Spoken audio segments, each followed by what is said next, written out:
Hi, everybody. We are live. Thanks so much for joining us today.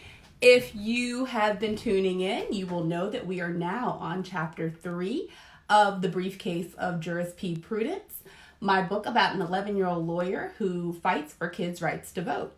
So thanks again for tuning in.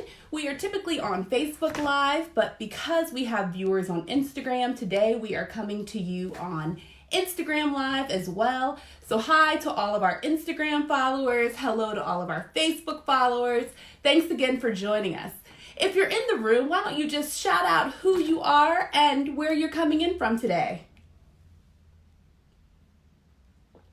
And we'll wait for a few more people to join the room.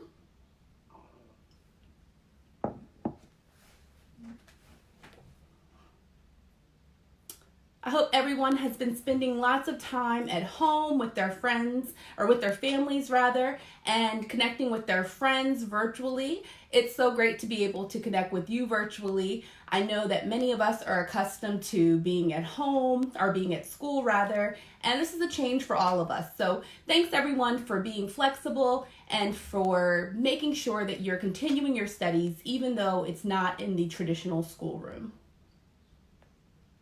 And if you're joining in today, please understand that you can shoot questions over to me at info@jurispprudence.com. I'm happy to answer any questions that you have regarding the book. If you've been tuning in, you will know that we are now on Chapter 3 of the book. So I will give you a brief summary once we have some more viewers. I want to catch you up on where we are because we're getting into the really good stuff now. So thanks so much to everyone who's been tuning in. If you haven't subscribed to the Jurisprudence newsletter, please do so at www.jurispprudence.com/subscribe, and Trent's going to drop a link to that in our comments, so please make sure that you subscribe to that newsletter where you'll get free educational supplemental materials that go along with the book so that you can follow along and test your reading comprehension skills. So make sure that your parent subscribes to our newsletter so that we can keep in touch with you every week. And if you're joining us, just let us know where you're from. We have Macy Lawrence. Hi, Macy. Thanks for joining us today. Thanks so much for coming in to hear from Juris P. Prudence. Looking forward to connecting with you during the virtual reading today. Hi, Miss Wezzy. Thanks so much for joining in today. So happy to see you. We have one of our Instagram followers. Thanks so much. Well, we are going to jump right into the book. We are in Chapter 3, and so far, Juris P. Prudence, she's gotten on the metro train one day. She lives in Washington, D.C., and she's taking public transportation to school. It's snowing outside, and Juris P. Prudence usually rides her bike to school, but on this particular day, there's snow on the ground, so she can't ride her bike to school. She gets to school, and she's really, really upset because she realizes that the mayor who's currently running for re-election doesn't like kids and may even have a criminal past. Juris P. Prudence, she's a lawyer at just 11 years old, and you heard it right. She is 11 years old, and she's taken an exam called the bar exam. So she's already a lawyer, and she knows that the law is that you have to be 18 years old to vote. But Juris P. Prudence says she has to do something about this. So she's at school, she realizes that she's forgotten her lunch at school, but she's really preoccupied. She's forgotten her lunch at home, but she's really preoccupied. And during class, she yells out something that really annoys her teacher. She yells out that it's not fair because she's forgotten her lunch and she's also forgotten her homework. So a full letter grade is deducted from her grade for her assignment. And she yells out that that's just not fair. So what does her teacher do? Her teacher gives her a detention for a week. And now Juris Prudence is super upset because the mayor's running for re-election. He doesn't like kids. She's forgotten her homework at home, and she doesn't have her lunch for the day. But in any event, she goes home and she says, I'm really thinking about how can I change the law? Who can help me? So she calls up her best friend, Sophie. And here's Sophie over here, right here. This is Sophie. She calls up her best friend, Sophie, and says, Sophie, I really need your help. I want to change the law so that kids can get the right to vote.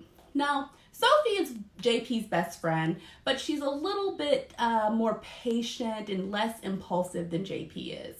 So Sophie said she's going to think about it. She's going to think about helping JP change the law so that kids can get the right to vote. So here we are. JP is super determined. She's gotten her best friend's promise to help her think about changing the law for kids. And now we're off into chapter 3. JP in chapter 3, she's starting her first day of detention. So here we are. My first day of detention with Miss Nicholson was everything that I expected it to be. Heinous. Not only was I upset about the fact that I had to serve a detention, but I was also horrified by today's headline in the morning paper. Sly closes children's homeless shelter, leaves hundreds of children on the streets of D.C. Several weekends out of the year, my grandparents and I volunteered at homeless shelters for children in the city. Without these shelters, hundreds of children would have no place to sleep at night. Sly was out to destroy the happiness of children, and I wouldn't let that happen. But for now, I had to get to detention on time, or I would have a whole different set of problems to worry about. I arrived promptly at Miss Nicholson's classroom at 7 o'clock a.m. I had only served one other detention with Miss Nicholson this year. After that one, I vowed to never do anything to get myself into this position again. Yet here I was, less than a month later, back in detention. During the last detention, I just sat at my desk for an hour, watching the clock as it slowly ticked its way to 8 o'clock, the time that I would be free. Today, Miss Nicholson was sitting at her desk, working on her laptop. I was too afraid to ask what she was doing or to look at her computer, so I just kept my head looking straight ahead at the clock. It was so quiet that you could have heard a goldfish swimming in Miss Nicholson's room. Miss Prudence, Miss Nicholson began, your paper on voting rights was quite good. I was shocked that she was even speaking to me, let alone that she had complimented my work. Thank you, I hesitantly replied. You completed the law program at KLA, Miss Nicholson asserted. Yes, ma'am, I did. I didn't know where she was going with this. Miss Nicholson didn't ask any more questions, and I had no idea why she asked whether I had completed the law program at KLA. She already knew that I was a lawyer. The clock finally struck 8 o'clock, and the bell rang. Thank goodness, I was free. I quickly got up and jetted to the door. Have a nice day, Miss Prudence. I turned around, recognizing that I had been discourteous by not saying goodbye to Miss Nicholson. Have a nice day. I ran out. I had to see Sophie before our next class started. I ran down the hallway to Sophie's locker. I'd known Sophie since we were 5 years old. We began the law program at KLA together. She was also a lawyer. Even though I had talked to her every day for the past 6 years, I never ran out of things to talk to her about. Sofia Maria Flores Ramirez.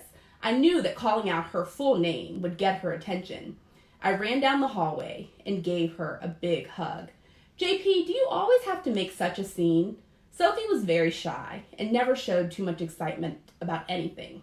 Her large blue eyes got bigger when she was excited, and her round cheeks turned slightly pink when she was embarrassed. Did you think about what I said last night? I jumped right into what I wanted to ask.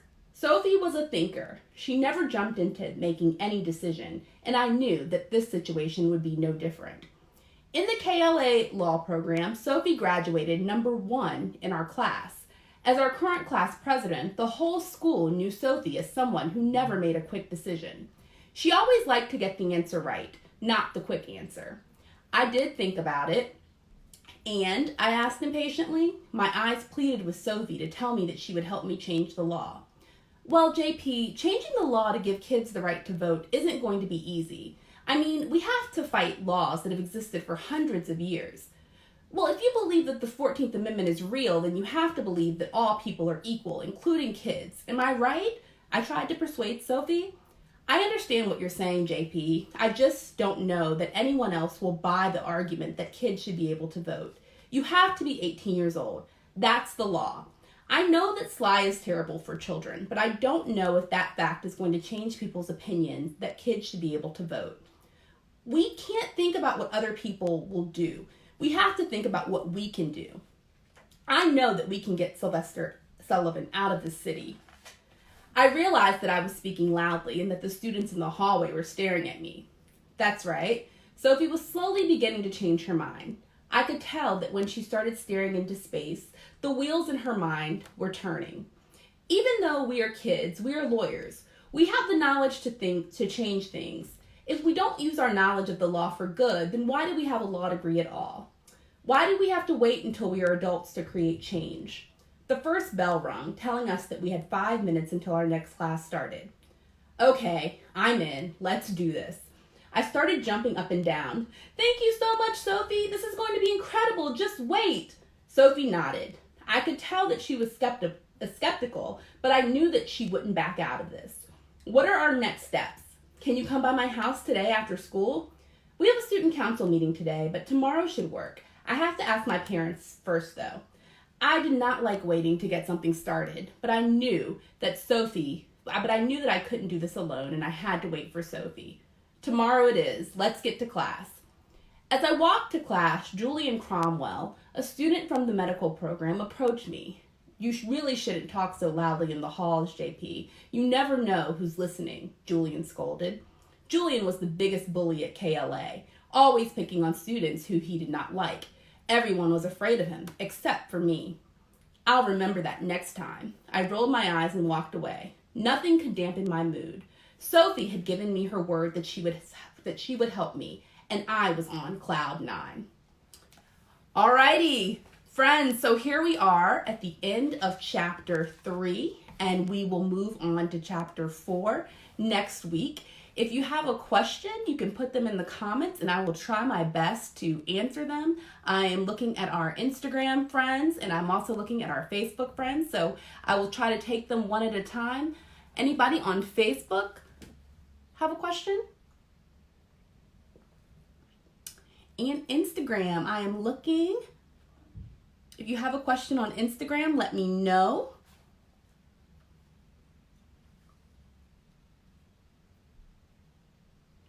Will you have a YouTube channel? Our question on Instagram. There is a YouTube channel. If you go to our website, there is a link to our YouTube channel.